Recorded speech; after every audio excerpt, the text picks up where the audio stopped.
What if your next grocery bill doubled overnight? For millions of Americans, that's becoming a shocking reality. Today we're diving into a massive economic showdown. Former President Donald Trump versus Walmart, the world's biggest retailer, after they doubled prices on 5 essential food items. Imagine walking into Walmart and seeing eggs, milk, and chicken skyrocket in price. It's not just a few extra dollars, it's a crisis. Trump is furious, calling it an attack on the American people. Walmart blames tariffs, saying price hikes are the result of years of trade wars. So, is this corporate greed or the fallout of global trade disputes? We'll break down each item, look at Trump's words, Walmart's statements, and what it all means for you. This is a story you can't afford to miss. Stick around, what you see next will change how you look at your grocery receipt forever. To start with eggs, a staple that suddenly became a luxury. Overnight, prices jumped from a couple of dollars to nearly $6 for a carton. The outrage was instant. Trump blasted Walmart online. Walmart is robbing the American people. Eggs are now a luxury. This is a disgrace. He accused Walmart of price gouging and betraying working families, demanding an immediate reversal. Walmart fired back, blaming tariffs on chicken feed. Soy and other imports now cost more, and those costs hit the shelf. Their message: we're facing massive increases in our supply chain, we can't absorb it all. The blame game was on. Trump called it greed. Walmart pointed to policy. Social media exploded. Hashtags like #WalmartGreed and #BoycottWalmart trended, with shoppers posting photos of expensive eggs. Trump's supporters saw a greedy corporation. Economists pointed to rising feed costs and tariffs. Analysts showed charts linking grain prices to tariffs, arguing that no company could absorb such spikes without raising prices. The egg debate became a symbol of a bigger fight: corporate profit versus political policy. For shoppers, the only thing that mattered was the price tag. Eggs now cost as much as a fast food meal. Theories and blame aside, families just wanted affordable breakfast.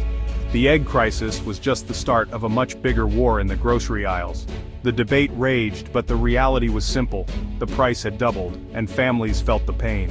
The story of eggs became a microcosm of America's economic debate. Is it corporate greed or the unintended consequences of political decisions? For most, the answer didn't matter. What mattered was the cost at checkout. The battle over eggs set the tone for what was coming next, and the next aisle was about to get even hotter. If eggs were a shock, milk was a meltdown. Milk prices at Walmart soared from under $3 to nearly $6, hitting families hard. Trump's response: they're going after our children now.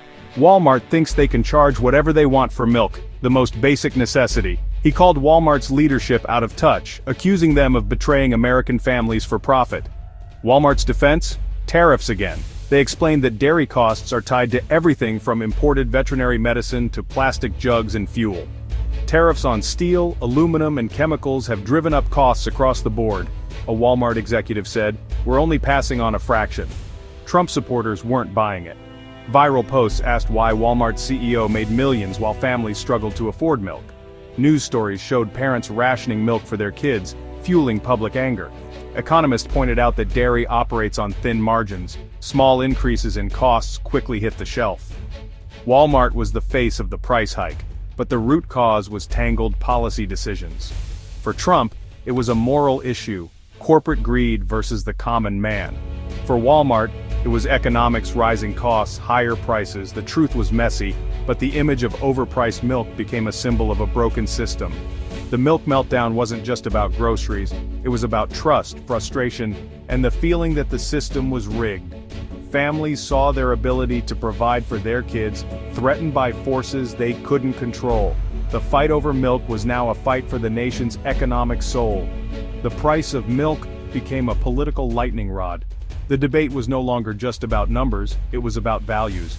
And the next staple was about to get its turn in the spotlight. The bread aisle was next. The price war was just heating up, and bread was about to rise. Bread, another staple, suddenly doubled in price. What was once $1 or $2 now cost $4 or $5. Trump pounced. First eggs, then milk, now bread. Walmart is waging war on the American family. This isn't tariffs, it's greed. He argued that wheat is grown in America, so bread should be cheap. We have the best farmers in the world. Why is bread doubling in price? Walmart's reply: modern bakeries rely on imported machinery, packaging, and ingredients. Tariffs on steel, plastics, and additives all add up. They explained that energy, packaging, and maintenance costs had all risen due to tariffs. But many shoppers weren't convinced. Trump's simple message, wheat is local, bread should be cheap, was easier to believe. Conservative media ran with the Great American Bread Robbery, interviewing farmers who said they weren't seeing higher profits. Financial news showed how tariffs on machine parts and packaging materials could drive up costs, but the explanation felt distant. The bread debate revealed the complexity of even simple products. Global supply chains, tariffs, and energy markets all played a role. But when people are angry, they want a simple villain. Trump gave them one greedy corporations. Walmart offered a complicated reality: global economics. In the battle for public opinion, the emotional story often wins. Bread became more than food. It was a symbol of frustration with a system that felt rigged. The price of a loaf was now a political statement. The bread aisle was a new battleground in the price war. And the meat department was about to explode. The next target: chicken. The price war was spreading fast, and the stakes were getting higher. The humble loaf was now a symbol of a much bigger fight. The next aisle would bring even more heat. The chicken catastrophe was coming. The meat department was hit hard. Chicken prices doubled, shocking families nationwide. Trump seized the moment. Walmart promised always low prices. Now they're charging double for chicken. This is weak leadership and corporate greed. He claimed poultry farmers weren't seeing the extra money. Walmart was pocketing it. Walmart countered, tariffs on feed, steel for equipment, and fuel for refrigerated trucks have all driven up costs. Packaging materials and logistics were also more expensive due to tariffs. Critics argued Walmart's centralized supply chain was too vulnerable. One disruption, and prices soared. Pro-Trump media featured small farmers who said their costs hadn't doubled, blaming Walmart's corporate structure. Industry analysts pushed back, saying Walmart's scale had kept prices low for years, but tariffs changed the equation. The chicken crisis sparked a debate: should America rely on global efficiency for low prices, or build a more resilient local system? For shoppers, it was simple. Chicken that used to cost $10 was now $20. The blame game raged. Trump yelled, "Greed!" Walmart yelled, "Tariffs!" The doubling of chicken prices felt like a broken promise. The price of chicken became personal. Families felt betrayed. The anger was real, and Trump knew how to harness it. The meat aisle was now a political battlefield. The next front: fresh produce. The price war was reaching its final frontier, and the produce section was about to feel the heat. The cost of healthy eating was on the line. The battle was far from over. The produce predicament was next, and it would be the most complicated fight yet. The produce section, where prices are always volatile, saw an unprecedented surge. Lettuce, tomatoes, berries, and avocados all doubled overnight. Trump's message: Walmart is making you pay for their bad deals with Mexico. They rely on foreign produce, then blame tariffs for higher prices. They should buy American. He painted American farmers as victims, accusing Walmart of using tariffs as an excuse to gouge shoppers. Walmart's response was blunt: a significant portion of our produce is imported, especially in winter. Tariffs have made these goods much more expensive. They argued that if consumers wanted only American produce, they'd face shortages and even higher prices out of season.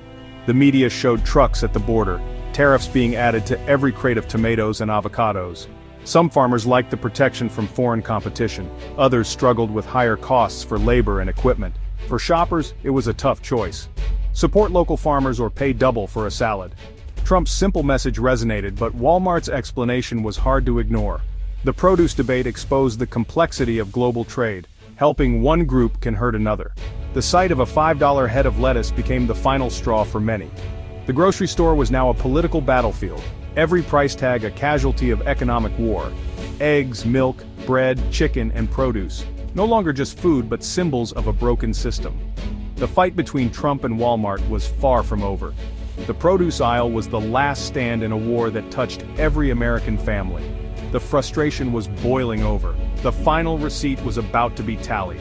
The price war had reached its peak, and the consequences were clear for everyone.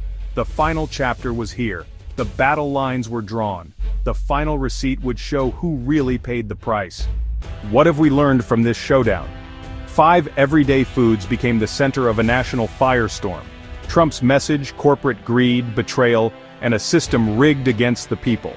Walmart's defense tariffs and trade wars forced their hand. They're just passing on the costs. The truth? Political decisions in Washington can hit your dinner table overnight. The global food network is fragile, and every link matters. Whether you blame the president or the corporation, The battle for your grocery dollar is more political than ever. In the end, everyone pays a price. The final receipt tells the story, one that's far from over.